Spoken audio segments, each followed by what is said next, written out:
Big Boss season 8 நிகழ்ச்சி இறுதி கட்டத்தை நோக்கி போயிட்டு இருக்க நிலையில இது வரைக்கும் எந்த ஒரு சீசன்லயும் இல்லாத ஒரு விஷயத்த இந்த சீசன்ல கொண்டு வந்திருக்காங்க.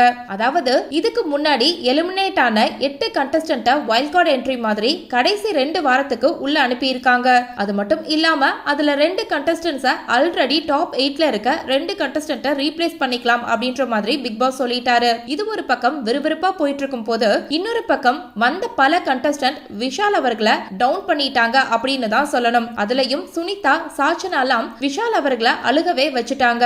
மேலும் இத பார்த்துட்டு வெளியே இருக்க விஷால் ரசிகர்கள் விஷால் அவர்களுக்கு ஆதரவா பல விஷயங்களை சொல்லிட்டு வராங்க. இந்த நிலையில இப்போ பாக்கியலட்சுமி சீரியல்ல விஷாலுக்கு அப்பாவா நடிச்ச சதீஷ் அவர்கள் பிக் பாஸ் சீசன் 8 நிகழ்ச்சி இப்ப ரொம்பவே சூப்பரா போகுது. பொதுவா இந்த நிகழ்ச்சியை நான் கண்டினியூஸா பார்க்க மாட்டேன். ஆனா இந்த சீசன்ல எனக்கு ரொம்ப பிடிச்ச என்னோட மகன் விஷால் போனதுனால பல எபிசோட தொடர்ந்து பார்த்துட்டு வரேன். அதுல கடைசி ஒரு 2 நாட்களா விஷால ரொம்பவே எமோஷனலா வீக் ஆகிட்டாங்க. அதுலயும் விஷால் அழுகிறத பார்க்கும் போது ரொம்பவே கஷ்டமா இருந்துச்சு. விஷால் நிலைமை யாருக்குமே வரக்கூடாது. அவரு சில பேருக்கு நல்லது பண்ண போய் இன்னைக்கு அதுவே அவருக்கு பெரிய பிரச்சனையா வந்து நிக்குது. அதே சமயத்துல வெளியே வந்துட்டு உள்ள போனவங்க சொல்ற அளவுக்கு விஷால் ஒன்னும் அவ்வளவு மோசமானவர்லாம் இல்ல.